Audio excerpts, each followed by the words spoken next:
चाहिँ मेरो मम्मीको हजुरआमा हुनुहुन्छ, यानि कि मेरो जिजो आमा 100 क्रस गर्नु भएर बस्नुभएको छ। आज हामी जिजो आमालाई भेट्न गएको, खुस भएर हामीसँगै डुल्दै रमाउँदै हिँडिराख्नु भएको छ।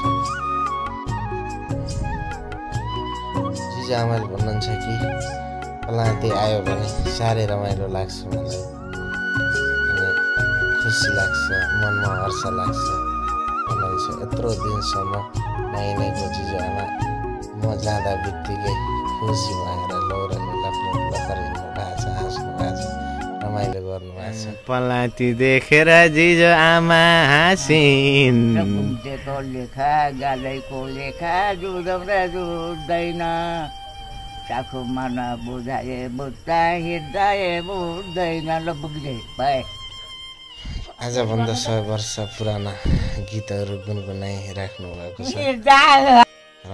पलाती आउँदा जिजो आमा त पलाती आउँदा जिजो आमा हाँसिन्छन्। सारा मकै खाएर दाँत जरैबाट भाँचिन्छन्। यसो आएको बेलामा जिजो आमालाई खुसी दिउँ, हँसौँ भन्ने मनमा एउटा सानो। हाम्रो जिजो आमाले अब ट्याक्कै गिजाउन लाउनु भएको, सर्लक्क लाएर सुन्नु त।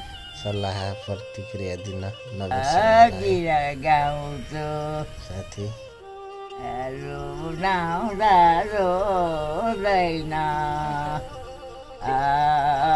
हृदय ओदैन। ल गादैको लेखा जुनाउँदा रोदैन, आशाको मन बुझाए बुझ्दा हृदय बुझ्दैन। र आयो भएन भनका तैँले नगट्यो बाह्र उकाली आए एकदम के विनाशमा बिसन्छु केही आउन गोराले बाह्र खै भने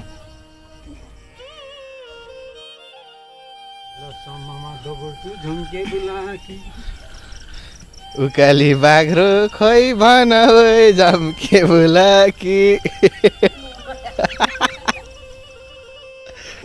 उहाँलाई पनि घुम्न मन लाग्दो हो, नयाँ ठाउँमा जान मन लाग्दो हो, के गर्नु बुढेसकालले छोयो, आँखा देख्नुहुन्न।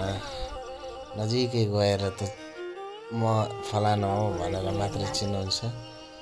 त्यस्तो यता नआऊ बो, फर्का घुम्दै फिर्दै पालो। ल ल ल आऊ आऊ आउँछ।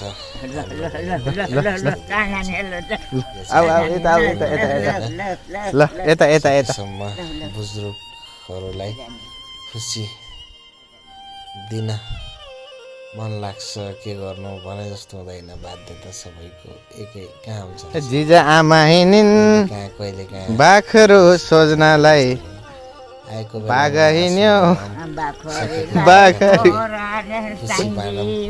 भनेर मात्रै हजुरहरू माझे भिडियो ल ल फेरि गिजाउ ल। चाहियो है। अरू आउँदा त जेसुकै भन, अरू आउँदा त जेसुकै भन, पलाती आउँदा चाहिँ आइज है भन झम्के गुलली।